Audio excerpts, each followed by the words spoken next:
Welcome back to Too Much Future, episode something. I've forgotten. I don't know what episode this is. How do numbers work anymore? How do things progress? We don't know. This is the only thing I'll say about it because I'm really trying to keep contemporary issues, out of the Range Touchiverse. But I do not know what day it is every day, and I don't know what time it is at any time. Mm-hmm. I It's mean, like it's what happens, yeah, when Jill Stein outlaws calendar years. but only calendar years. The other Not years the, are fine. yeah, the other years are a-okay. It's the calendar years that are bad. But I'm Cameron. I'm Michael. Uh, after much wasteland running around, we we went to Broken Hills. Uh-huh, we did. We've been to many places. You went to this place, roughly a month ago. Yeah, no. So my I have notes, but like my memory is vague in some respects, which we will encounter in our discussion, I think.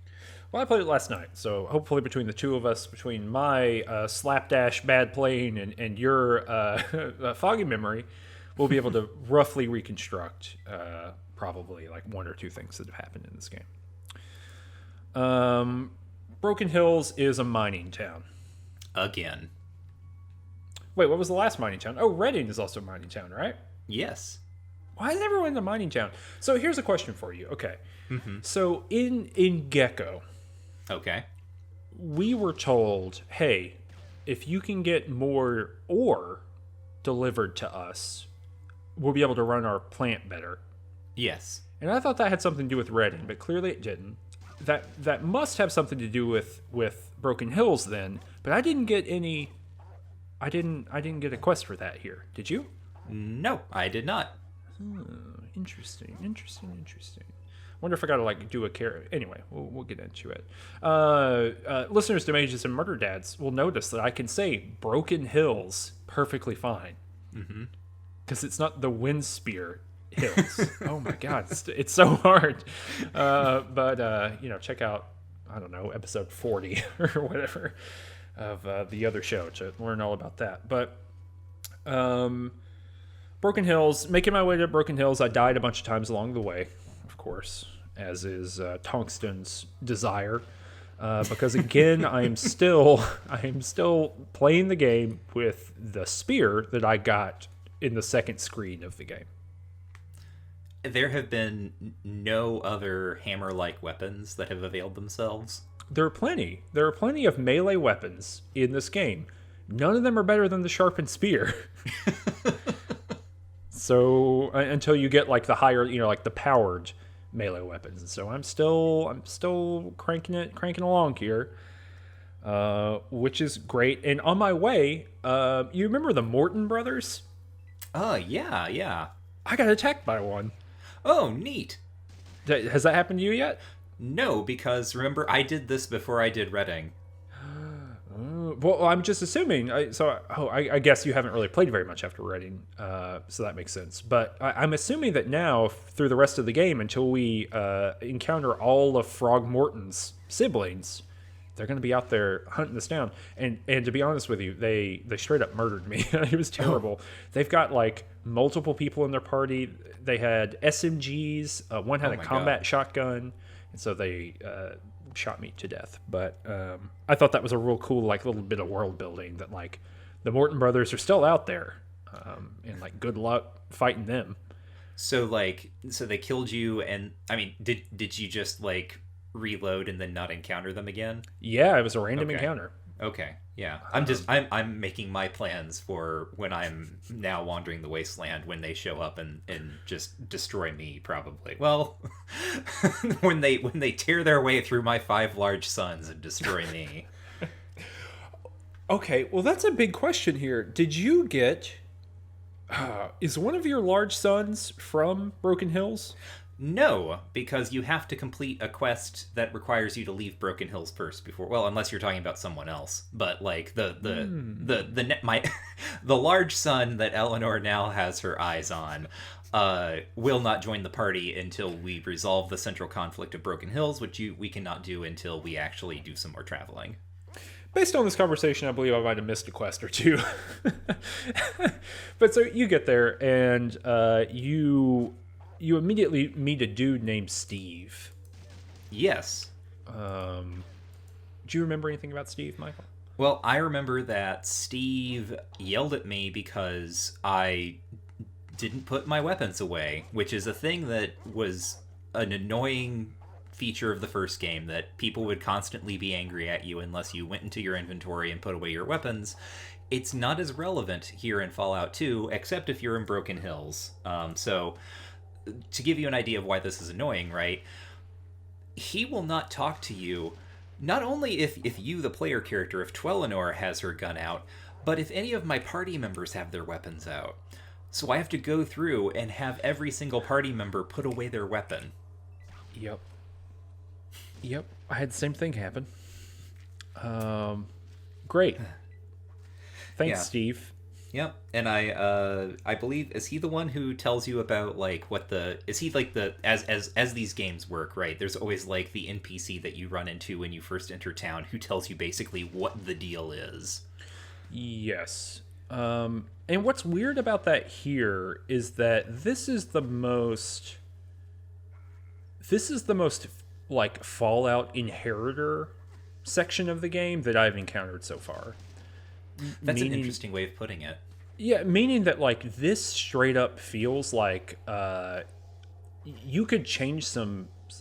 You could take the quests that are here, right? You could take the dialogue from here, and you could pop it out, and you could put it on like a planet in Mass Effect, and it would just basically be the same thing. Wait, what? Like you don't think that the way that Broken Hills is set up is like a little bit different than the rest of this game? Oh, like I thought you meant like that this could be transferred to Mass Effect without any changes, and I was like, what are you talking about? No, but like the way that people talk and like the kind of tone and the way the quests are really kind of cut and dried here in a way that they're not anywhere else. I don't know. It really feels like future BioWare style games a lot to me. And yes, I would say that I think I agree. I mean, there is a big quest, as I mentioned, that you have to go to another place to finish, or at least for me. I don't know how things have worked out for Tungsten. But yeah, no, this place feels separate. Well, in the same way that I think, what the heck was the last place called? Redding. Redding was also kind of self-contained. But it didn't feel, you're right, in is sort of like Fallouty, or not Fallouty, but like BioWare, and it was like in the sense that's like, well, welcome to town, stranger. Here's our gimmick. Yeah, I mean, there's something about the tone here that is part of that too. Because right, when you talk to Steve, I'm saying all this to get back to Steve. When you talk to Steve, he's like, "Yep, so here in this town, we got we're a mining town. We ship ore to different places. You want to hear more?" And you can be like, "Yeah, Steve, I want to hear more." And he's like, "Well, we ship it to Vault City, and they're racists there, and we're not like that. We live in a place with ghouls and the mutants, and we're all doing pretty fine because we have different ethics than they do. You want to hear more?" And it's just this kind of like, it is, again, it's this very 1990s style humor of being like, we all know the genre here. We all know what my like character position is as a character, and it's like hanging a lampshade on the fact that he is just here to kind of like give information to you about this place, and it's told in this kind of like sardonic, sarcastic kind of like, well, do you need to hear more information from me? Well, okay, I'll give it to you. And it's like, and this, I think, is another kind of cornerstone of that Fallout humor of like, we're all in on the joke, and so this is all stupid anyway. Right. Right. This is the thing that I have complained about before. Yeah, exactly. Yeah, I think you've pointed out like several really good examples of it happening, and it's just like it's very grating. First, I think that it's like, to some degree, I think it's just like not willing to own up to the fact that you're making this kind of thing. I don't know, just like, I mean, it's it's cynical ideology. It is. It's good old Slaughterdyke. Yep. Peter Slaughterdyke, if you're out there, if you're listening, come on Too Much Future, and we will discuss Fallout 2. Oh my god. I'm gonna send Peter Slaughterdyke an email. I'm writing it down right now. Okay, great. We're gonna see if we can get a German critical theorist to join us for this He had a discussion. TV show for a number of years. Did he? Yeah, he did. Well, good for him. Yeah, like a talk show. It was basically like Hardball, but with Peter Sloterdijk. Which is, that's fun. Yeah, I'm sure. Anyway, but everyone in this place kind of talks in that voice. And so I don't know. It just kind of. Yes, they do. Okay, yes. No, now I'm sort of seeing what you're getting at. Right. Yeah. And so in the same way that like everyone on the Citadel is kind of like, we're on the Citadel, we're all here, and we all have a very similar kind of like tone and ethic and like central set of core concerns we talk about. Or like in KOTOR in particular too, like when you get quests from people and like everything always ends up being related to like the same two ideas that anyone has. Right. And it's this kind of like rhetorical way to have you keep thinking about it over and over again. Everything kind of like, I don't know, it's like almost in a vortex, I think, in Broken Hills, where we're like swirling around the same one or two things. But well, speaking of, what is the vortex that we're all swirling around here, aside from the fact that we're a mining town? Well, I think it's the mining town part is number one, the vortex, and the other part, I guess, would be murder. Well, I was going to say like multiculturalism. It is right. Multiculturalism with a side of murder. Yes. So like the hook of Broken Hills, right? The conceit of this place is that humans, super mutants, and ghouls all live here together. In this way, it is much like, medieval Toledo in Spain, the city of three cultures, where Muslims, Jews, and Christians all lived side by side. That's Michael's history, 4 seconds. Anyway, what we're doing in Broken Hills is... Broken Hills has a very weird political imaginary. Let's put it that way. Mm-hmm. This is, in some sense, an almost planned community. As I think Steve tells you, that it was sort of founded to be a place where these disparate groups of people in the wasteland who are normally at each other's throats should come here to live together when they are tired of fighting each other, which is a very strange way to found a town. But things were put in this fashion by the town founders, Marcus, who is a super mutant, and Jacob, who was a Brotherhood of Steel member. And I don't know if he tells you that or if that's something you learn from Marcus later. Marcus tells you that. Okay.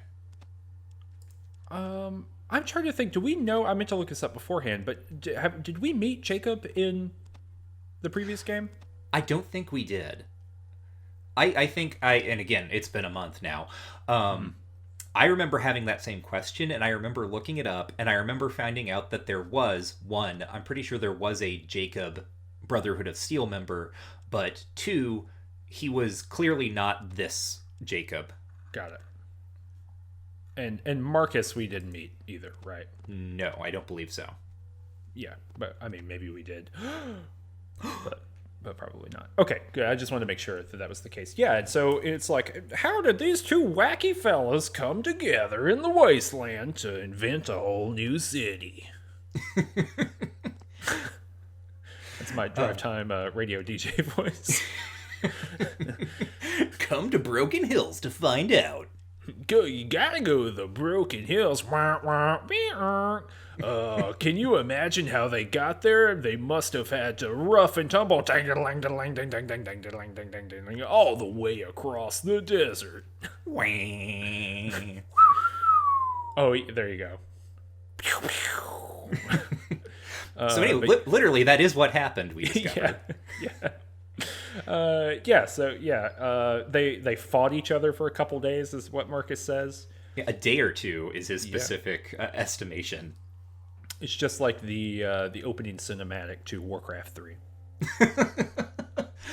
Yeah, so like what we learn here in terms of timeline, right, is after the Vault Dweller took care of the Master, the super mutant and mutant forces just like totally fell apart, And then I'm not really sure why Jacob was out wandering around in the desert, but he encounters Marcus, and then he and Marcus fight, and they fight for 2 days.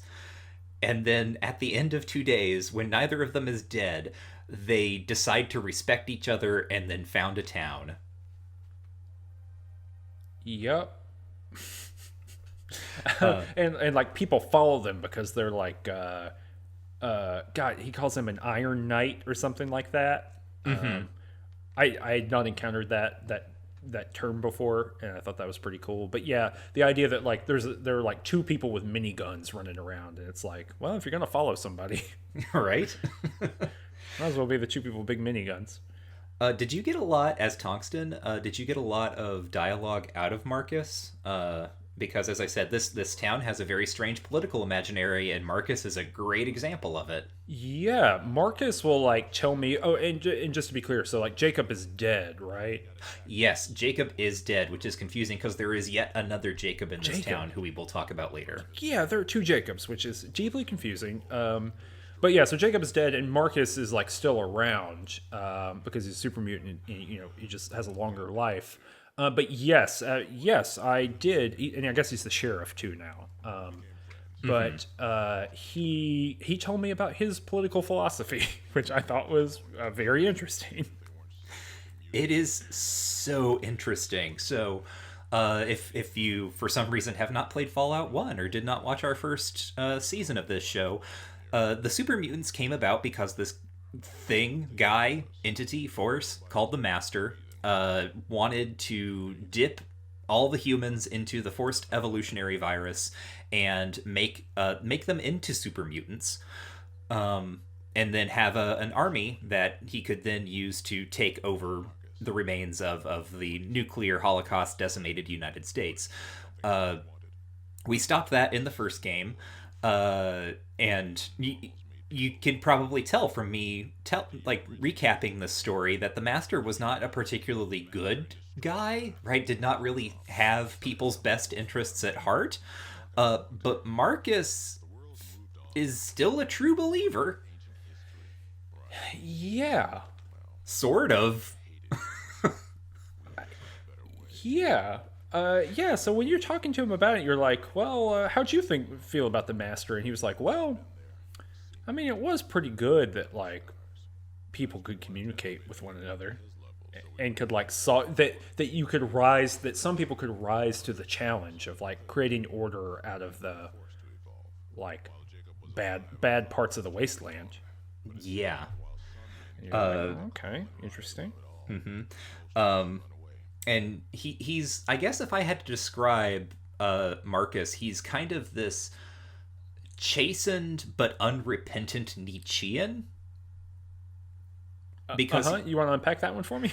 Well, so he talks about you can ask him, like, so Marcus, like, obviously things didn't go great for the Master. Why is that?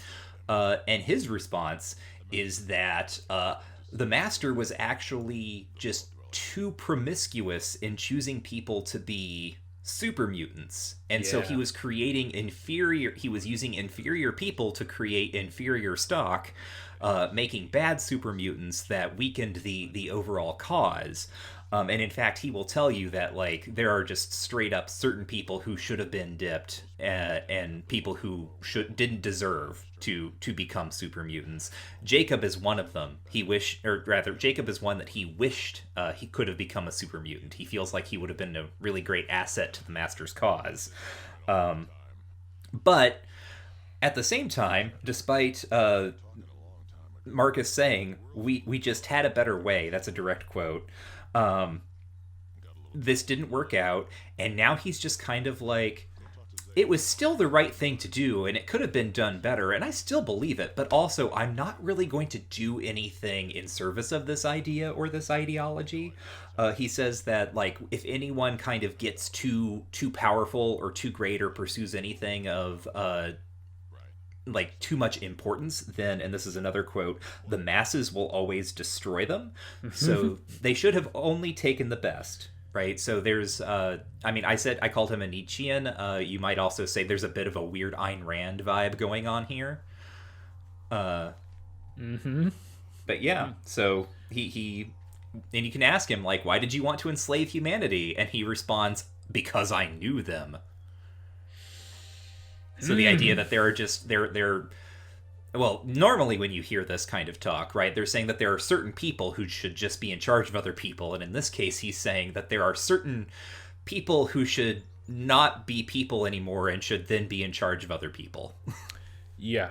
And so, like, on one hand, this is probably the most robust conversation you can have in this video game about, like, political philosophy and, like, the political philosophy of the world of Fallout in a general sense, right? This is maybe more complicated than what the Master had to say in Fallout 1. Oh, it is. It absolutely is. It has more shades of gray in it. But I think you can see, like, in the conversation with Marcus, this is, like, every BioWare, like, middle-of-the-game villain to come.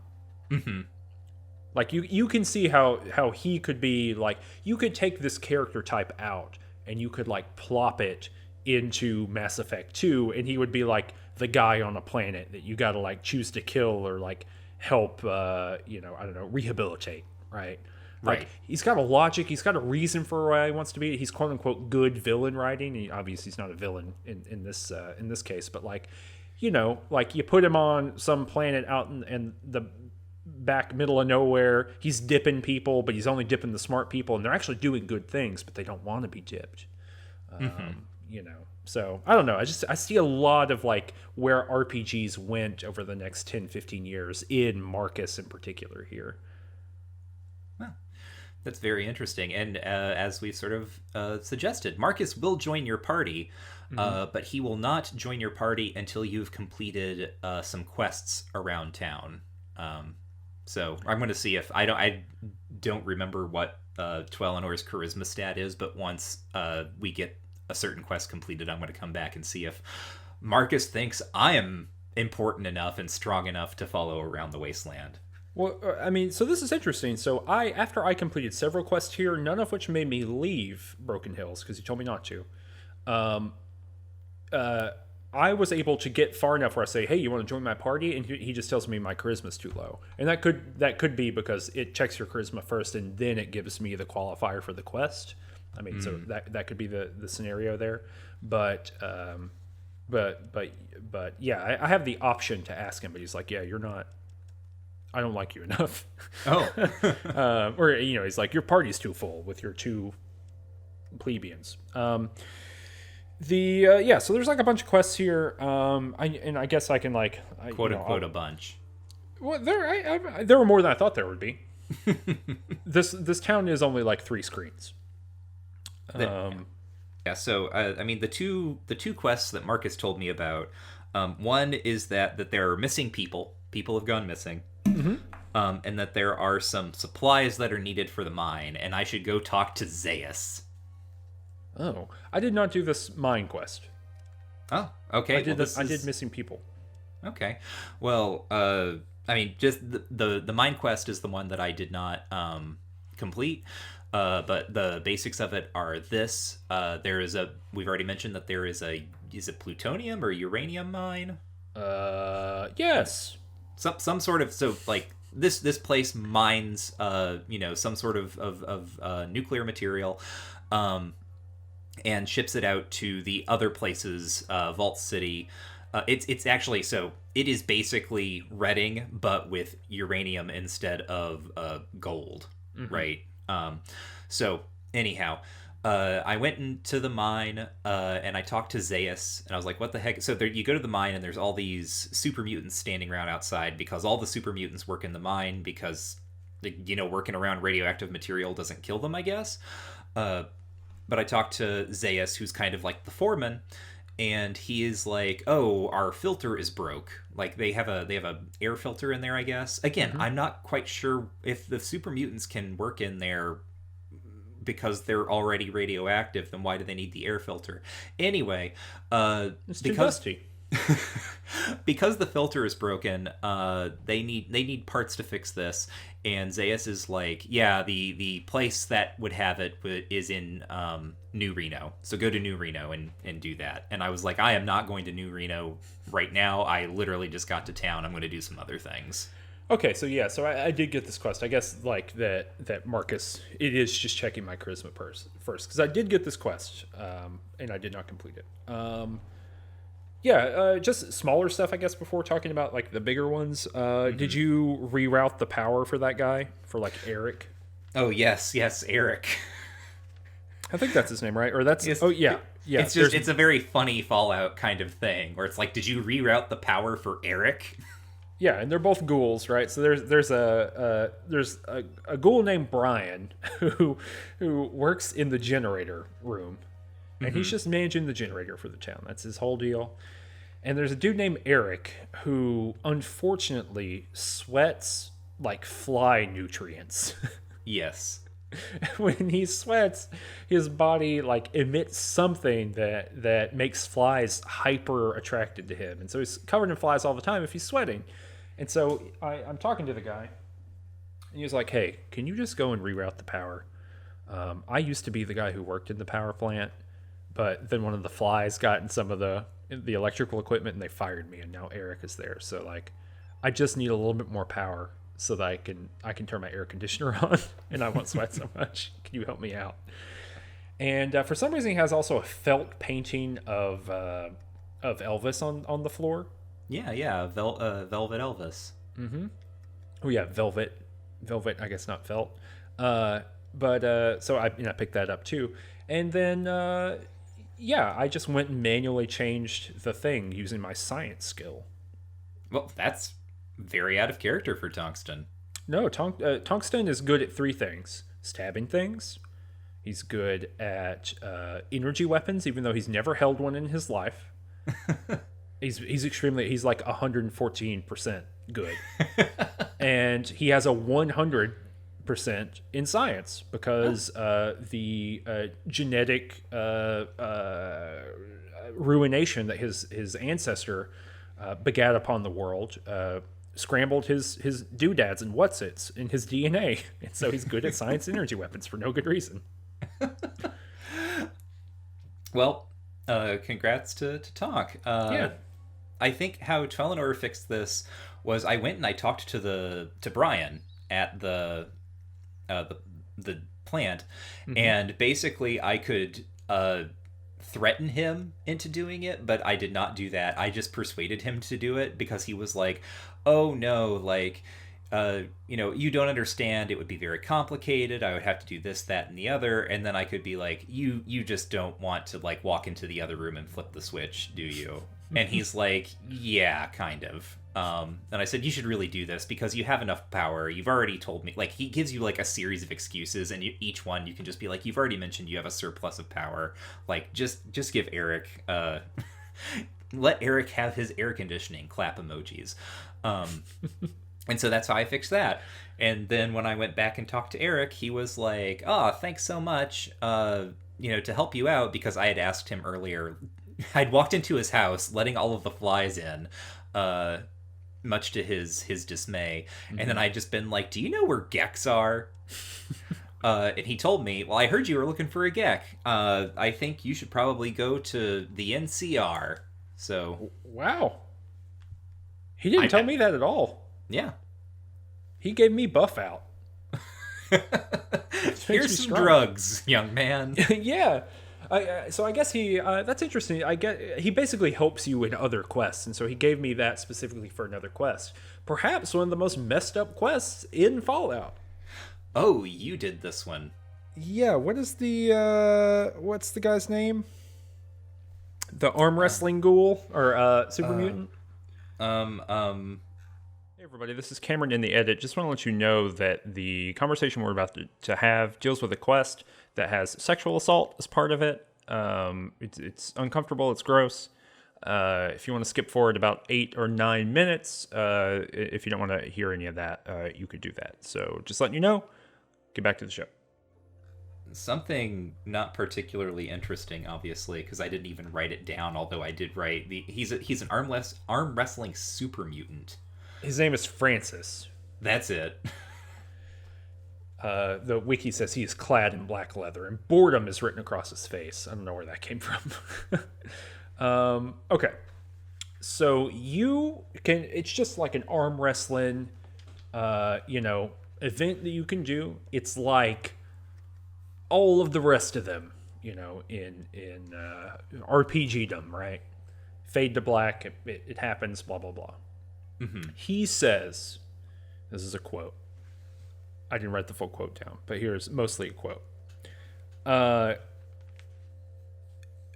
Arm wrestle, and if you win, I get a power fist, which is like a melee, or it's an unarmed weapon, which is cool. It's like worth a lot of money. And if I lose, I am, quote, this is a quote, "You're my gimp for the night," unquote. Yeah. And you can really see this like post Pulp Fiction universe coming in right now, right?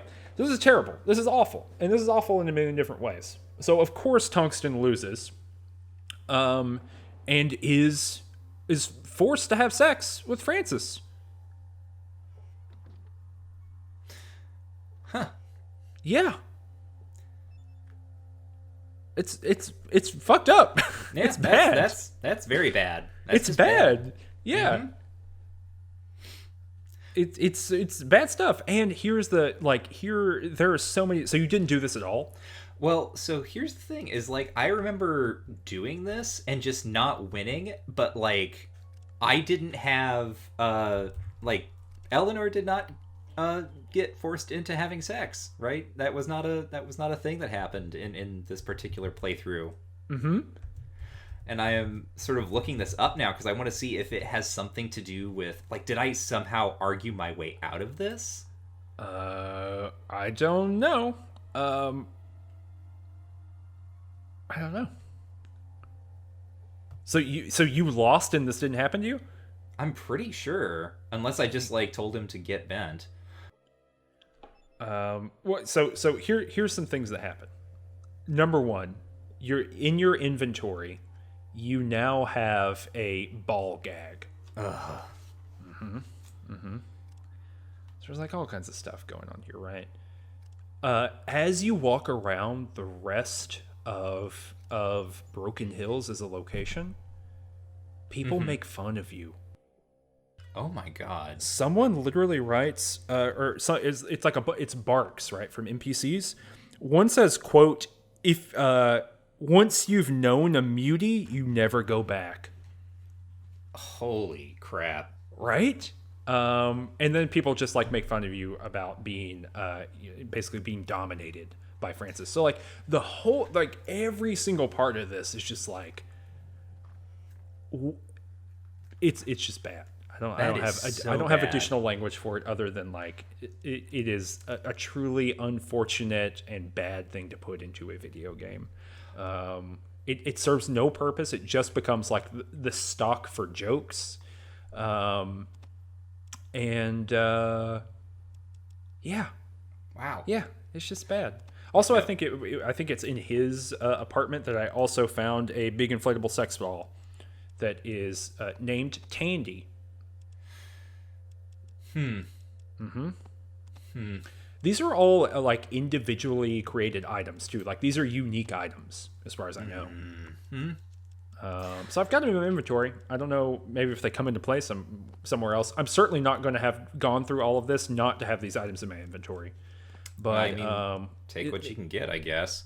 But it is truly like it's bad writing, it's bad design. It is like re-entrenching all of the worst values in our culture, like just straight up. I just don't care for it. It's not for me. No, that is horrible, and I just looked this up and double checked, and I guess like I just didn't take him up on arm wrestling. I think I was probably mixing this up with one of the earlier places where you could also do an arm wrestling thing in one of the bars. So I guess he just like I don't know, challenged me or whatever, and I had no interest in. I knew I wasn't going to win an arm wrestling match. First of all, like I know what Twelenor's stats are. So yeah, I did not encounter this, and it is massively messed up. Yeah, it's no good. I'm going to give this 0 stars for quest design and game design. But yeah, so that's like another small quest that can happen, but really does have like big impacts. Literally everyone around town doesn't let you forget it. So it's, Other stuff. There's a guy in the jail named Manson. Did you talk to him? Uh, what was his name? Manson, like Charles Manson. No, I didn't. He just says like, I'm a rebel against society. And I was like, I think that might be bad. What are you rebelling against? He's like, shut up, don't talk to me. And I'm assuming you could like have a more robust conversation with him, but I could not. But I thought it was really funny. He's just like mad about society. There's a guy named Doc Holliday there, who's like a real jerk. Yeah. He like says he's a doctor, and you can like ask him questions, and he's just like a real sarcastic jerk about everything. And one of the responses I had to him was making me able to say, "All right, just shut up and sell me stim packs already." He's got no stim packs in his inventory. Huh. Yeah, well, so it's even more of this like kind of like meta, like I know what I'm talking to a doctor here for. Of course, this is a video game. Of course, I'm talking to the doctor for stim packs, and like it doesn't even give me the thing I wanted. Huh. I listened to him. He like told me about his. He will like talk forever. Like you can ask him about tell me about Broken Hills, and he just like tells you his life story, which is very like sort of predictable and boring about him wandering the wasteland and having a wife. And he mentions like going to San Francisco, or like he trained in San Francisco or something. Yeah, he trained in Chinatown. Yes. And then, so like we know that there's San Francisco, and we know that Chinatown's still around, so that's interesting. And then because Twellinor listened nicely to everything, he then healed everyone in my party for free. Yeah, at some point I chose like the not like rude response, and he was like, next time you need healing, let me know. I'll give it to you for free. But yeah, I'm assuming, I don't remember I didn't write down the name of the doctor that he trained under, but I'm assuming that that's a character we'll get to meet later in the game. Yeah. Let's see here. There is the intelligent rad scorpion. I love this. This is so good, and the follow-up is even better about the intelligent plant. It is. This is like my highlight of this area. This is so funny. Absolutely. You want to talk about it? So on the far side of like the third screen, or I guess it's the second screen because the third screen might be underground. Anyway, on the far side of one of the screens, there's like just this scientist hanging out named like the professor.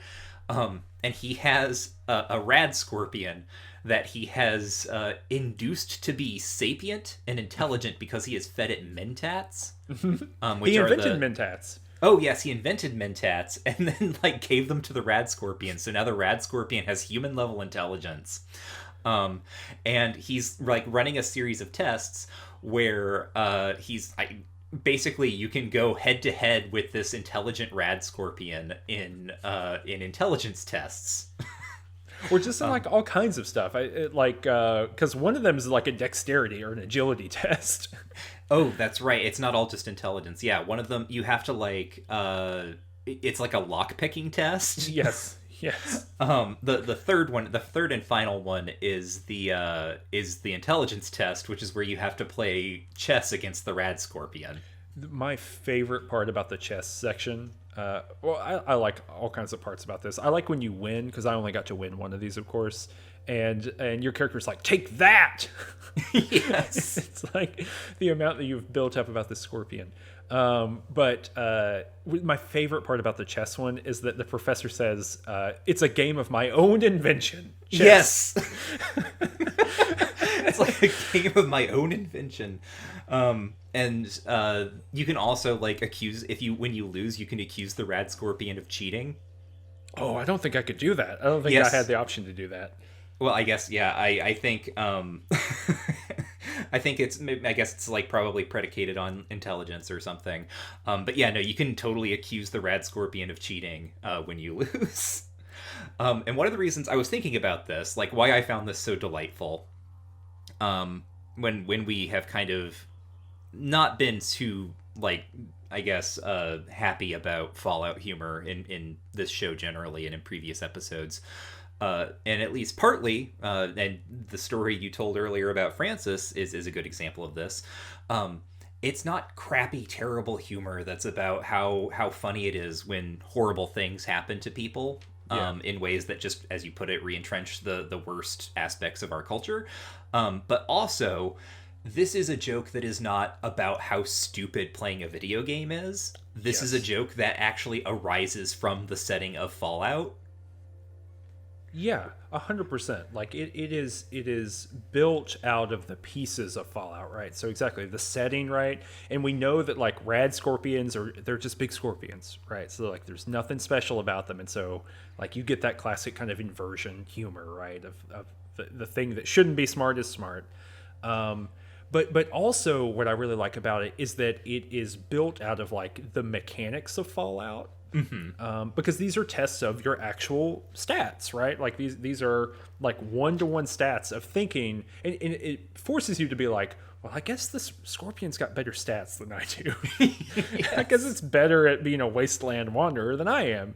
And so like the joke, I think is like, I think you're exactly right. It's a joyful joke. And it's one that's like built out of it feels natural, right? It feels like it's a part of this world, and it's this right level of like goofiness. Well, it taps into cynical. Like the like 1950s mad scientist thing. Yes, that Fallout is always kind of not too far from in a lot of respects. Yeah, and so I think when we talk about like why Fallout 2 is better than other games, or when that kind of shows up in the culture, I think this kind of thing is a part of that, right? Like 100%. Because there's nothing, as far as I know, I can't think of another quest that's like this one in like Fallout 3 or New Vegas. I can like. Whatever the Old World Blues feels in some ways kind of like a big expansion of a lot of the conceits here. It's not one-to-one necessarily, but the types of gimmicks that, or like the sort of humor that's being worked with here seems to show up, I think, in that New Vegas DLC. So that's a thing that like sort of looks forward, but yeah, no, I can't think of anything that is quite as built upon the actual mechanics, the actual things that you are doing, and sort of the experience of playing this game in precisely the same way. And so what I liked is the follow-up. So you met the plant too, right? Yes, I did meet the plant. Do you want to talk about it? So on the opposite side of the map from the professor's laboratory is like a little garden or something, and there is a talking plant there, and it's one of the it's the normal like enemy plant model that the same things we killed in Hakunen's garden back in the day. But it like sort of like calls you over, right? It's like talking to you. And it's how you first see it, I think, is like you just see like the barks above the head, right? Like it's like talking to itself. Yeah. Yeah. Yes. Yeah. Because I thought there's like a hidden tunnel. We'll talk about this in just a second. But there's like a hidden ladder right behind it, and I thought that the barks were coming from the ladder, and I couldn't really figure that out. Yeah. So like you come over and you can just like talk to this plant, and it turns out the plant is one of the professor's prior experiments that he dumped, and the plant wants to be moved. It doesn't like where it is. Well, it's so much better even than that, right? Because he says when you talk to the professor the first time, he's like, "Yeah, I tried to make a plant super intelligent, and it didn't work." And then you can be like, or Tungsten could be like, "Well, why would you make a plant super intelligent?" And he was like, "Well, because I'm trying to go from the lowest of the low." He's like, "Of course." And you talk to the plant, and the plant's like, "Yeah. I became hyper intelligent when I was but a seedling, but I knew that professor would make me do stuff, and so I just pretended to not be intelligent, and he left me here." It's like it is very much like a Muppets joke. Like it's that level of joke, which I like. And yeah, so just like you're saying, it hates where it is, and it says come back here with a shovel, and I didn't do that. Did you do that? I didn't have a shovel, and I couldn't find a shovel in town, so I didn't. Yeah. So that's a thing I'm marking down for whenever I come back with that air purifier, I guess. Oh yeah, gotta do that. Well, so we'll find out about that later. Because yeah, I also didn't have a shovel, and I was like, I'm not scouring around this town. It was like midnight last night when I was doing this, and I was like, I've done everything else except for this plant. I'm good. Hopefully Michael did it, but we'll update later. Other stuff. I guess we should just talk about missing people then. Yeah, so I think that's really the last one. So Marcus tells us people have gone missing around town. No one knows where they are because they're missing. And he tells you to... Does he even tell you to talk to anyone? I didn't put this down in my notes, but I remember being kind of confused about this because it feels like, despite the fact that it's a big deal, evidently, no one really talks about it. Yeah, he just said there are missing people in town. Figure out what's up with that. And I had to just walk around and talk to everybody. Mm-hmm. So eventually you run into, I believe his name is Dan. Mm-hmm. Did you? That's a yes. You also met Dan. I don't know if his name was Dan. There's a guy. Yeah, who is talking about his missing wife. That I wrote down in my notes, missing wife guy. Yes, and it's a subculture of wife guy. To the many types of wife guy, there is the missing wife guy, often seen on Dateline. Oh, oof. Yeah. Oh no. Well, that's not the case here, though. Although when you do ask, I do believe his name is Dan. You can ask him well, what did your wife look like? Help me out here. He says she was, and this is a quote, blonde, sexy, and has the most incredible singing voice. Mm-hmm. And also hates ghouls and super mutants. Yes. I think he puts that in, which I think, tell me what you think here. I as soon as he said that, I thought, oh, she just moved to New Reno, which is 10 miles to the west. That was just your immediate thought? That was my thought when he was like, oh, my wife is missing. She's attractive and she could sing really well. And she hates living here. I was like, okay, well, I guess she just moved. It sounds like she ran away to live her life, where those skills and talents matter, and also where there's no mutants. Well, here's the thing, Cameron, is that is human logic, not video game logic. It's certainly not Fallout logic, let me tell you that. Mm-hmm. Yeah, so I do not even remember how I ended up discovering what happened to his wife. I know I did. I have it in my notes, but I have no idea how I ended up there. I guess it was because of the plant, because you mentioned the ladder already. Mm-hmm. Well, so that's how I did it. I went about this completely ass backwards. I talked to that guy and I was like, all right, well, I guess I'll find your wife. And when you told me before I had played this, you were like, oh, just FYI, there's a quest that takes you to New Reno. Let's just save that and do that later. When I talked to him, I was like, oh, that's the quest in New Reno. Oh, so I see. I have actually intervened in the past and made this all come about. Okay. You did. Mm-hmm. You've time looped yourself. You loopered yourself. Yeah. But no. So yeah, I saw the plant and I saw the there's a bunch of crops and stuff growing, and there's a ladder going down under the ground. And so I was like, oh, that's interesting. There's a ladder. I've not talked to anyone in the mine yet. I haven't done any of that stuff. I go down in there and I'm looking around. I'm scrolling around the map, and there's a ton of ants down here. Mm-hmm. There are 2 other ladders, and then there is a big pile of bodies. Yep. And I thought, oh, that's where the missing people are. There they go. And so you can search their bodies, and you can find a letter to Zaius, who owns the mine or operates the mine, from Jacob, who is like, hey, no, from Francis. Yes, from Francis. From Francis, who is just like, hey, just FYI, there's a conspiracy here of people who are trying to kill all the mutants. It's all these humans. We need to act, right, to preserve ourselves. So I'm just going to start killing them later. Mm-hmm. And that's it. And so... Well, I took that's that not letter. just it, because, okay. Well, I don't know how this worked for Tungsten, but, Tweliner got, a little... This is so weird. This is...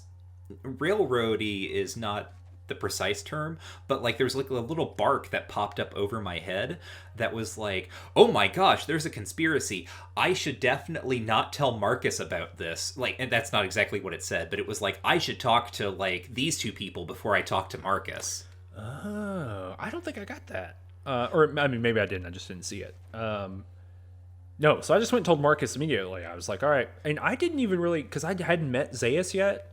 And Yeah. I'm not quite sure I knew Francis's name because I didn't write it down, even after all that stuff had gone on. And so I was just like, all right, I guess I figured it out. Sherlock Holmes here. And so Tungsten just like, I took it back to the sheriff and yeah, I was just like, hey, it appears, and I think weirdly enough, I believe I did not tell him the truth. I believe I lied. I see. And so, on accident, because I didn't really understand what was going on. And so, like, nothing bad happened. No one went to jail. Oh. Yeah, nothing bad happened. And then I went and told Zaius, and he was like, look, I'm so sorry about that. I don't know what to tell you. And then he gave me the quest that takes me to New Reno. And then I went and talked to Francis, and Francis was like, yeah, I did it, and there was a conspiracy. And I was like, well, what's the proof of the conspiracy? And he was like, I don't know. I don't care. I killed these people. And I was like, well, that seems bad, right? Like, it seems like you're a bad person. He says, I think I'll just have to find some way to atone. And that's it. That's the end of the quest. So he also had that conversation with me. I will say it takes on considerably stranger valences with Tungsten's situation. Yes, it's even more bizarre. So the sort of my thinking in going to Marcus first is that it makes absolutely no sense to go to the two conspirators first, or like, so there are these two guys who are committing, like, it is clear that Marcus does not know what they are doing. Thing number one, like, they are extrajuridically murdering these people in the tunnels beneath the town. And for some reason, the game thinks that it's very important for me to think that I should go talk to them before I talk to the sheriff. Which just does not make sense. I have no idea why they would want me to do that, or like it's just a bizarre writing choice. But I think prior to this point, I had talked to the person who actually was at the center of this conspiracy. Do you know who it was? The sweaty guy. No, it was Jacob 2. Oh no, wait, maybe I did figure that out. Right? So I think the confusion that we are exhibiting is indicative of something that is wrong with the writing here. And I don't mean wrong in like a, well, actually, yes, I do mean wrong in like a, you maybe shouldn't write your game this way, because there are ways to approach, like, it is not clear at all what the heck is going on or why I should be doing the things that I am doing. Right? No, so not at all. Jacob is this guy who lives over in the first screen, and he is like manufacturing chems, I think, with his wife, his partner, his girlfriend, I don't know. It's a woman. I'm not even sure if she has a name. Because, for instance, Dan's wife's name was Dan's wife.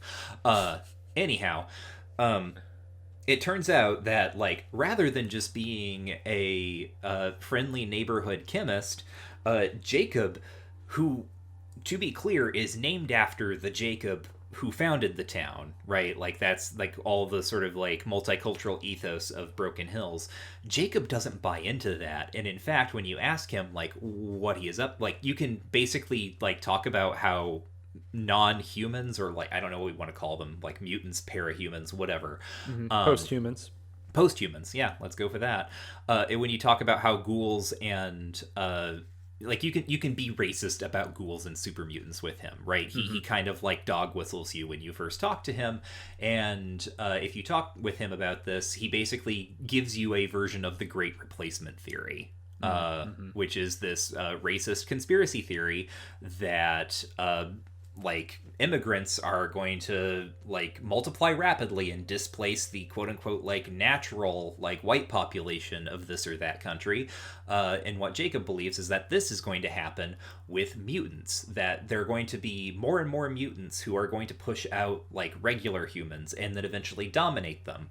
Now, this is all horrible and awful, but I must say, kind of makes sense when someone like Marcus is your sheriff. who is constantly going on about how like the master had some really great ideas actually, but also if only we could dip more people in FEV. I'm just out doing my rounds thinking about racial purity. Yes. So Jacob's response is to do racial purity, but in the opposite direction. And he was apparently like, gathering a little cell of people who were going to band together and like murder and or drive out all of the mutants from Broken Hills. That's what he was up to.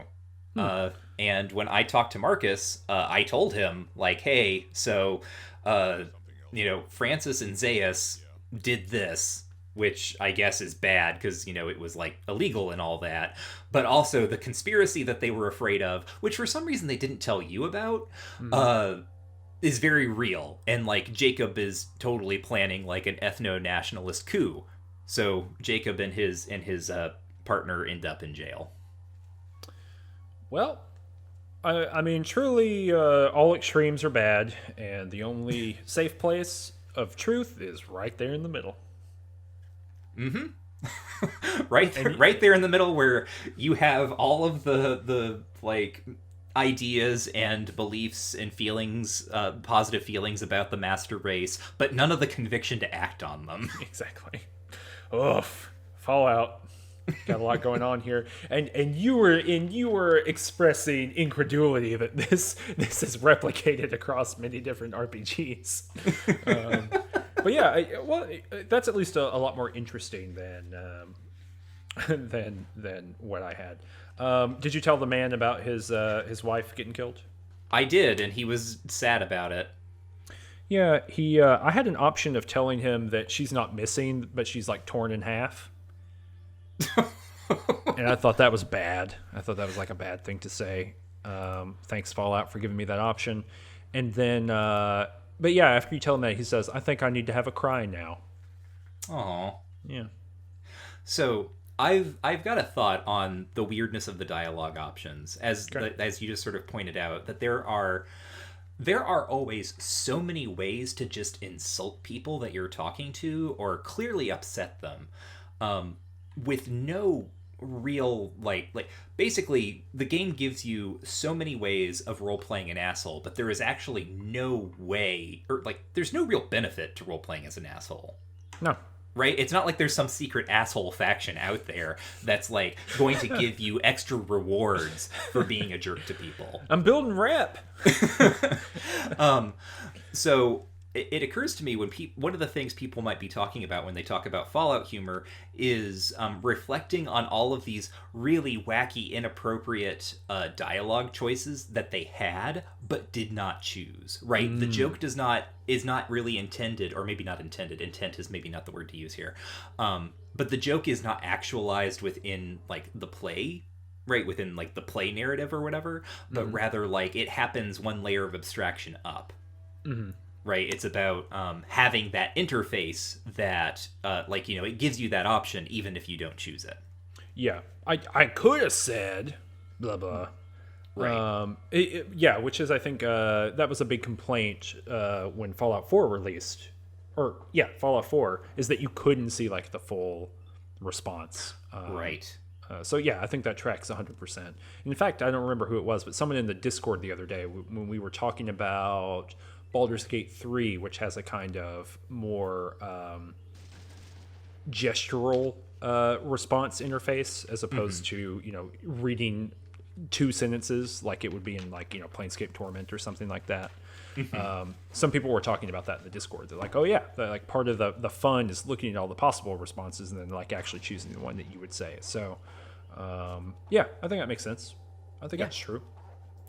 And then also, this is just a little thought that we might want to end on, unless you have some other things to say, or like a little closing like discussion. Let's end on Michael's little thought. This is toward the larger ongoing concern of like the Fallout satire debate.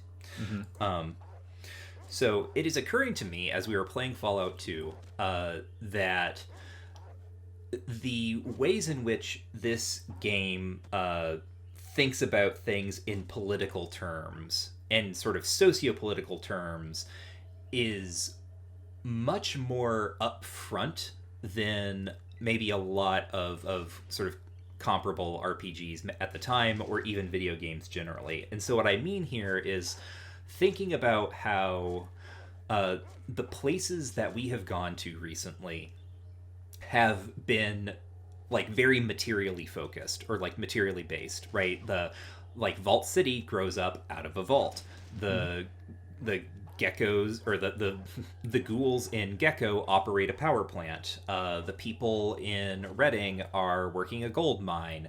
The people here in Broken Hills are operating this uranium mine, and this also puts them in kind of the crosshairs of the larger sort of surrounding powers, right? Vault City, the NCR, and New Reno, these sort of like imperial or like proto-imperial kind of forces that want to incorporate these particular like, you know, material productive like regions. So what I think about this is that the concerns, right? Just basic level, like what is making like the plot happen here, or like the plot outside of like the main character's sort of arc. What is making things happen in the world is very close to something like social realism, right? Like, as opposed to kind of the weird ontotheological concerns of something like Baldur's Gate, or the philosophical concerns of Planescape, the concerns of Fallout, even as we kind of like, you know, give it some raspberries for the way it handles some of it, is very much like, what forces are moving people in the world? And the answer to those questions are very often kind of this interesting mesh of ideological and like material kind of factors. Yeah, I think there's a real mismatch just across the board in this game, in particular between the kind of bird's eye view that you just described, right? Which is like the world and its situation, how it's built out. And then like the micro everyday movements of the people in it, which kind of don't have anything to do with that sometimes. And it really feels to me, and I don't have any insight into the development of Fallout 2, but it really does feel like someone was like, okay, here is a 10-page document about how this world works, right? And so and they really thought that out, right? About this kind of, I mean, it's basically what you just described is like the political theory of zones of influence, right? I mean, these are very particular kind of power projections and materials aggregation by these big states, or these like pseudo states, city states, literally. And so it feels like someone described all of that and then like handed out each individual city to different people to like actually implement, and just like some people chose to do it and some people did not. Right. But sort of, I guess, you know, my conclusion, or like one of my concluding thoughts here is like, maybe one of the reasons people mistake, or not, I'm going to say it, right? The reason people mistake Fallout for satire is that because it is humorous, but it is humorous within contexts that feel sort of socially real. Like there's a category error, right? Because wacky things are happening in this world that has what I recognize as fairly plausible kind of material political machinations going on in it. It is satire. Yeah, right? I think that's right. And I think it gets like so close regularly. Right, it gets within like spitting distance of actually being satire sometimes, but just can't commit. I mean, I think it's got like a commitment problem. But we will investigate more of that next time when we go to, where are we going, Michael? I mean, I was going to go to New Reno. Let's go to New Reno. That's where we're going. Have you played that yet? I have not. Ooh, me neither. Okay, well, next episode we're going to New Reno. Michael, where can they find you on the internet? You can find me on Twitter at Warren is Dead. Check out everything we do at Ranged Touch on Twitter. You can also support us on Patreon in these uncertain and terrible times. Money goes up and down in lots of ways. If you enjoy the show and you would like to support it in any kind of way, checking us out on Patreon and giving as little as $1 a month really does matter quite a bit. It helps us pay for our hosting and things like that. It helps us kind of spin up new ideas for stuff, and we've got quite a few cool ideas coming up. So that's all to say. You can do that if you support at $5 a month. You actually get like a secret Let's Play I'm doing, and then, or it's not a secret Let's Play, it's a Let's Play. And the monthly podcast coming back with Danny and I just kind of talking about whatever. Not this month's episode because we're recording several episodes in advance, but we've talked about things such as tabletop RPGs, Morrowind, things like that. I think you would really enjoy it. And if you haven't hit that subscribe or the like button down below this video, please consider doing that. If you would like watching these videos, I'm sure you would like the other stuff that we see or that we do or that we whatever. I think you would like our other videos. So check those out. And Michael's working on a video series of his own. I am. That's a secret for now too. It is, but there's going to be can we say it's a deep dive into a game? It is not the deepest dive I could do into the game, but yeah, it'll be a pretty deep dive compared to, I don't know, any other video content I've done, which is nothing. There you go. So get excited about that. It'll be good, and you'll find that here on the Range Touch YouTube channel. So thanks so much. We'll see you in 2 weeks. Bye. Everything changed when the balls fell, except for